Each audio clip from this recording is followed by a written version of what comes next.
Hey, welcome back to Anti-King. Today we begin a series that I have been beyond excited to jump right into. Horror you probably slept on. I don't know, I might change it just to movies you probably slept on down the line, just because I do have a few in mind I'd like to do that aren't necessarily horror. But anyways, that won't be the case today. Nope, there's no denying this one is horror. I'm excited about today's episode because honestly, this movie is one of the most pleasant surprises I've come across in the genre in a while. I put this movie on with low expectations. I hadn't actually heard of it before. There were just enough recognizable faces on the cover to convince me to give it a try, and wow am I glad I did. The movie is unflinching, brutal, and more clever than it has right to be given its somewhat overdone plot. The tension is incredible, and the kills start heavy and really never let up, resulting in a tumultuous and creepy finale. Random Acts of Violence was written by Baruchel, based off the 2010 one-shot comic.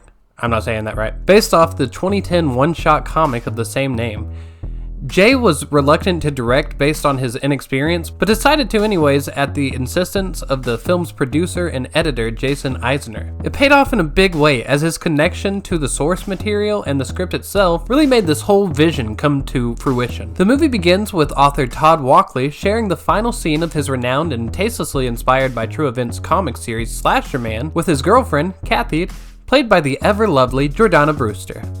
Todd, Kathy, his best friend and partner Ezra, and his assistant Aurora all visit the town in which the real murders took place. The first stop on this abbreviated press journey does not go well, as the radio host tasked with interviewing him accuses him of profiting off of glamorizing over-the-top senseless violence, as well as exploiting the dignity of those who fell victim to the real-life killer. This really kicks the viewer in the chest right out of the gate and raises a ton of genuine moral dilemmas. The self-awareness lends well to the dynamics and tension created in a nerve-wracking opening atmosphere. And really, that's the highlight of this movie. The film seemingly ratchets up the tension and discomfort at will. This movie can be introspective one moment and absolutely nerve-shattering the next. The first kill definitely belongs to the latter category. Slasher Man runs into a trio of kids with a flat tire along Todd and company's route. It punches you right in the gut with its realism and really commands your attention from there on out.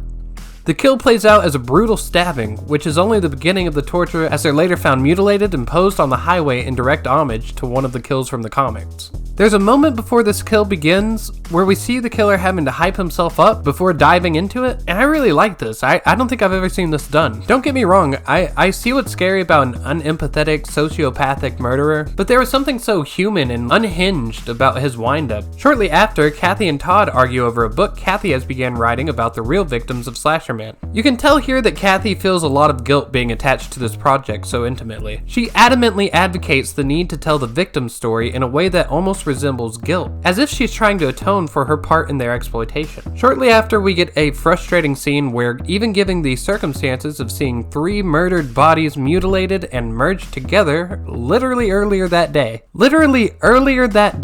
Aurora insists Todd leave her alone as she waits on a ride home, even with a strange man disappearing and reappearing in a nearby dumpster. Eventually, as you'd expect, Slasher Man shows up and gory chaos ensues. It almost comes off as one of the weaker moments in the movie. Almost, but is remedied almost immediately by the intensity in the scene in which Todd and Kathy find Aurora's severed head outside of their goddamn hotel room. Holy shit, that's heavy. The sound design for this movie was done by Black Lungs and Alexis on Fire guitarist and founder Wade McNeil, and deserves mentioning. It is absolutely brilliantly crafted, and couples with Jay Baruchel's direction and shot selection perfectly to create an unbelievably unsettling atmosphere.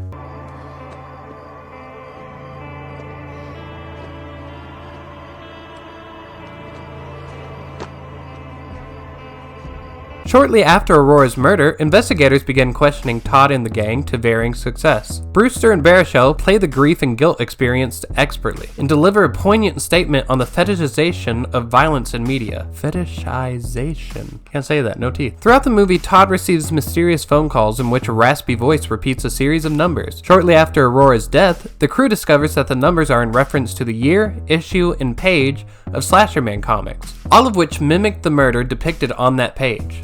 They discover the next set of numbers involves killing a family and try desperately to save a nearby couple and their child. It's too late as the killer opens fire on the child in front of the terrified group, watching the mother and child gunned down explicitly and without hesitation.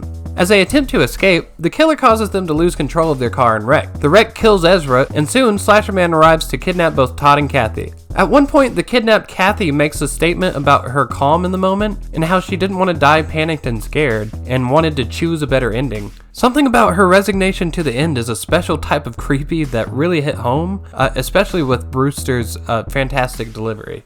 It's okay. It's okay. I don't want the end of my life to be panic and fear.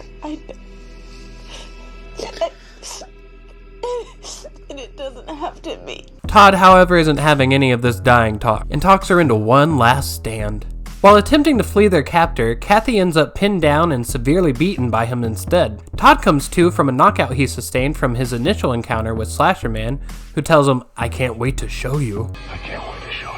As Kathy is beaten nearly to death, she refuses to give her killer the satisfaction of her screams. Todd finds the killer's pitch prompt for the final issue, and we cut to a superbly composed sequence depicting our killer's first murder. The overexposed color grading and subtle disturbing shifts in tone throughout deftly depict the depravity engraved in such a brutal endeavor. The murderer's first kill was a little boy's mother, who he then ordained in her blood as he sat in stunned silence while she was propped up across him at the dinner table. He felt it was only right if the end mirrored the beginning. The montage ends and we snap to Todd stumbling up his driveway and into his home. The scene is grisly from the outset as copious amounts of blood litter his porch and entrails litter his reef. He enters to an even more grisly scene as he finds Ezra, a decapitated Aurora, and finally, excruciatingly, a disemboweled Kathy. The table is littered with chunks of flesh and viscera, and the walls are soaked through in the same. Seriously, I have to give a ton of credit to their set designer for this scene. The movie turns as we are greeted with the killer. Played by Simon Northwood and credited simply as the man, the actor nails an impassioned speech, once again questioning the correlation between homicidal violence and the fetishization thereof, and explains quite plainly that Todd in this case was quite literally responsible,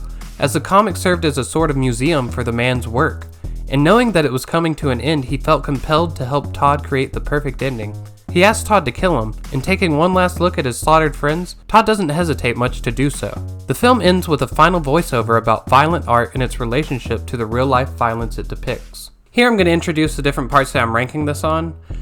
Tension, kills, plot, acting, sound design, and direction. Tension.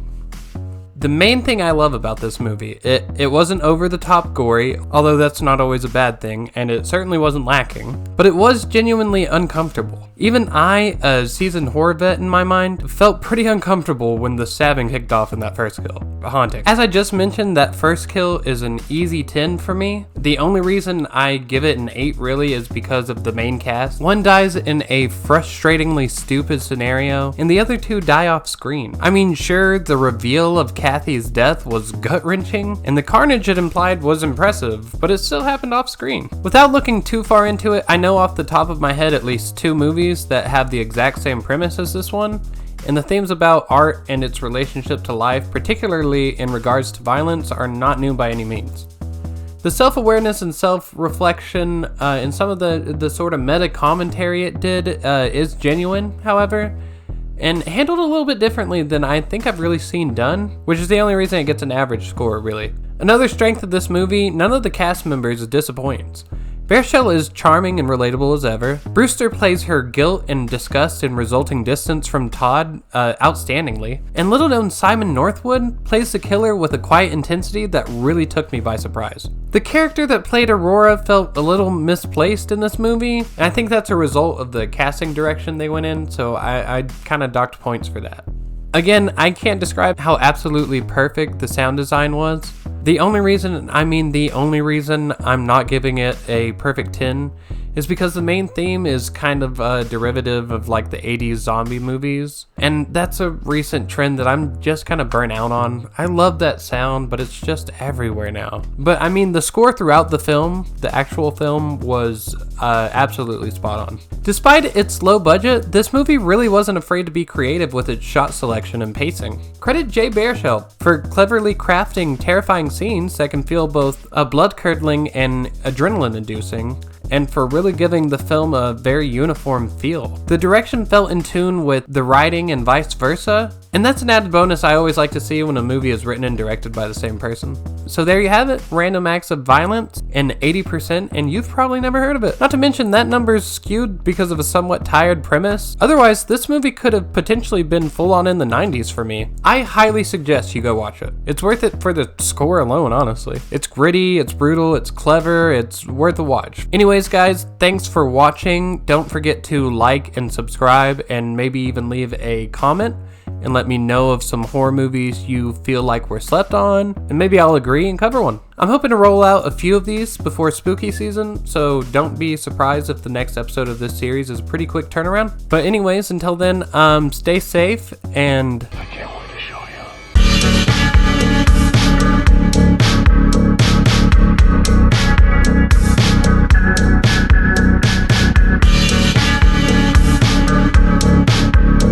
And explains quite plainly that Todd was in this. Oh, mother.